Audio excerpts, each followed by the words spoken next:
عقیدہ توحید سیمینار میرے مرشد کریم ڈاکٹر محمد اشرف آصف جلالی صاحب حافظہ اللہ نے شروع کیا.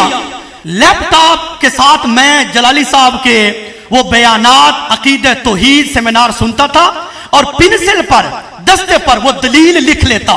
وہ سارے میرے اشکالات، وہ عقیدہ علم غیب کیوں نہ ہو، وہ عقیدہ حاضر ناظر کیوں نہ ہو، وہ عقیدہ نور و بشر کیوں نہ ہو، وہ عقیدہ مختار کل کیوں نہ ہو، وہ عقیدہ انگوٹھے چومنے والا کیوں نہ ہو، میلاد شریف ہو، چیلم شریف ہو، اذان کے ساتھ درود و سلام ہو، جتنے اختلافی مسائل ہیں میں نے الحمدللہ اپنے مرشد کریم کے بیانات سن کر میں نے ان کے باطل مذہب کو چھوڑ کر اہل سنت و جماعت حنفی بریلوی کے مسلک کو قبول کیا ہے.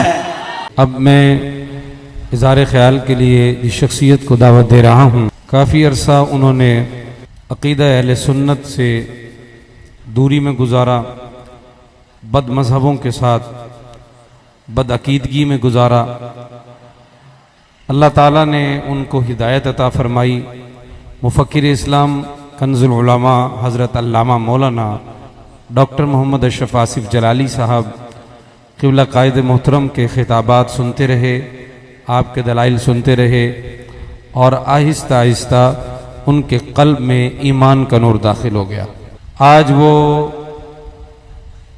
مولانا حافظ مطیع اللہ جلالی صاحب ہو گئے ہیں اور بدعقیدگی سے توبہ کر کے وہ مسلک حق اہل سنت و جماعت میں داخل ہو گئے ہیں. اپنے مرشد کریم کے سامنے گفتگو کرنے کا شرف حاصل کر رہا ہوں اور یہ عید قربانی سے پہلے ہی میری عید ہو گئی ہے الحمدللہ. ابھی عید سے کچھ دن پہلے باقی ہیں لیکن الحمدللہ میری عید پہلے ہو گئی ہے. کیوں؟ ایمان سے بڑی عید کون سی ہو سکتی ہے؟ میرا مختصر تعارف محمد مطیع اللہ جلالی، گاؤں صدرہ، ضلع ڈیرہ اسماعیل خان اور میاں والی. 10 سال تقریباً میں نے دیا بنا مذہب کے مدرسہ میں تعلیم حاصل کی.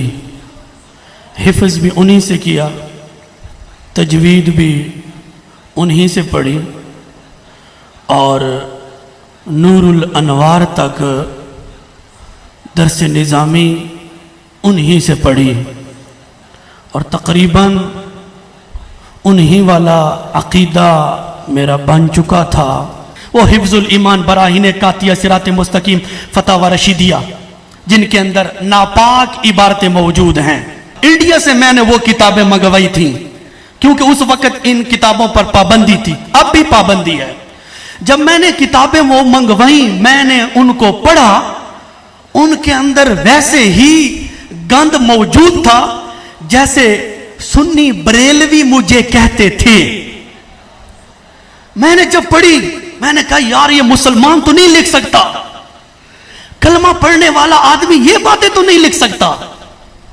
جب تحقیق ہوئی کہ ان کے حکیم الامت اگرچہ بیمار تھا، یہ اپنی طرف سے میں کہہ رہا ہوں، ان کے کتب الارشاد، ان کے امام ربانی یہ غلطیاں کر بیٹھے ہیں، تو میں ان مولویوں کے پاس چلا گیا یار یہ کیوں لکھی ہوئی ہے. تو وہ اپنے مولویوں کو بچانے کی خاطر باطل تعویلات کرتے رہے. باطل تعویلات، وہ تعویل جس کی ہوتی بھی نہ ہو تو اس کی کیا تعویل ہوگی. اہل علم حضرات موجود ہیں، میں تو ایک طالب علم سا آدمی ہوں. بہرکیف وہ مجھے مطمئن نہیں کر سکے. متعدد ان کے مفتی، ان کے علامہ، ان کے فہامہ، ان کے شیخ الحدیث کہ وہ اپنے وٹیروں کو بچانے کی خاطر باطل تعویلات کرتے تھے. اور آپ یاد رکھو کہ شان رسالت صلی اللہ علیہ وسلم کے بارے ایسی بات کر کے پھر تعویل کرنا، میں تو کہتا ہوں کہ یہ کفر پر ڈبل کفر ہے. بہرکہ وہ مجھے مطمئن نہ کر سکے. میں جامعہ مدنیہ ضلع ڈیرہ اسماعیل خان اس مدرسے میں زیر تعلیم تھا. پھر جامعہ معارف التجوید ضلع ڈیرہ اسماعیل خان شہر، پھر ادھر سے میں چلا گیا جامعہ قادریہ ضلع بکھر۔ آپ حیران ہوں گے کہ جامعہ قادریہ ان کا مدرسہ، آپ حیران نہ ہو، وہ پیران پیر شیخ عبد القادر جیلانی رضی اللہ تعالی عنہ کے اتنے وفادار نہیں ہیں کہ اپنے مدرسے کا نام جامعہ قادریہ رکھیں، انہوں نے قادریہ نام رکھا ہے عبد القادر رائے پوری کے نام سے، تو آپ پریشان نہ ہو۔ اس کے مدرسے میں پڑھتا رہا، پھر ادھر سے میں چلا گیا۔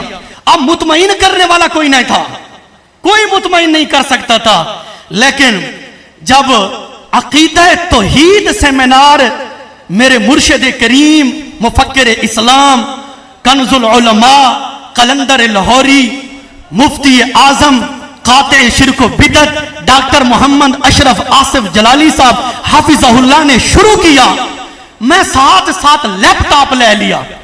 لیپ ٹاپ کے ساتھ میں جلالی صاحب کے وہ بیانات عقیدہ توحید سیمینار سنتا تھا، اور پنسل پر دستے پر وہ دلیل لکھ لیتا، حوالہ لکھ لیتا۔ تمام حوالہ جات کو میں نے لکھا۔ میں پشاور گیا خود، ادھر سے میں نے کتابوں کو خریدا جن کا تعلق عقائد کے ساتھ تھا، جو ضروری تھے، ان کتابوں کو میں نے خریدا۔ میں گھر لایا، دیکھا، وہی پڑھا جو میرے مرشد کریم نے بیان کیا تھا۔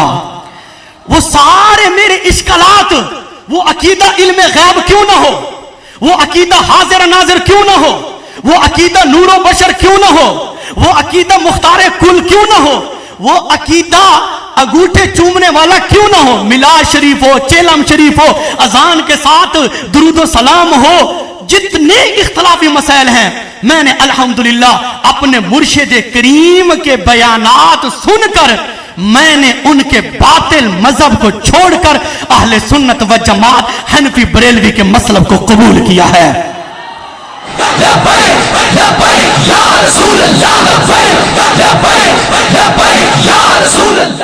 پھر ایک عام آدمی ہو نا، لوکل آدمی کو ہم اپنے مسلک میں آسانی سے لا سکتے ہیں، پریشانی نہیں ہوتی، کیونکہ عوامی لیول کا ہوتا ہے۔ اگر ان کا مولوی ہو، اگر ان کا علامہ ہو، اگر ان کے ممبروں پر تقریریں کرنے والا ہو، باطل مذہب کے سٹیجوں پر نعرے لگانے والا ہو، اور باطل مذہب کے جلوس میں نعرے لگانے والا عالم ہو، قاری ہو، حافظ ہو، وہ اگر کنز العلماء مفکر اسلام قلندر لاہوری ڈاکٹر محمد اشرف آصف جلالی صاحب حافظہ اللہ کے بیانات سن کر ہمارے مسلک میں آئے تو یہ بڑی عجیب تر بات ہے۔ اللہ رب العزت کی بارگاہ میں دعا ہے، رب ذوالجلال یہ میرا لاہور میں آنا اور کنز العلماء مفکر اسلام ڈاکٹر محمد اشرف آصف جلالی صاحب حافظہ اللہ کے ہاتھ مبارک پر بیعت کرنا اپنی بارگاہ میں قبول و منظور فرمائے۔ وآخر الدعوایا ان الحمدللہ رب العالمین۔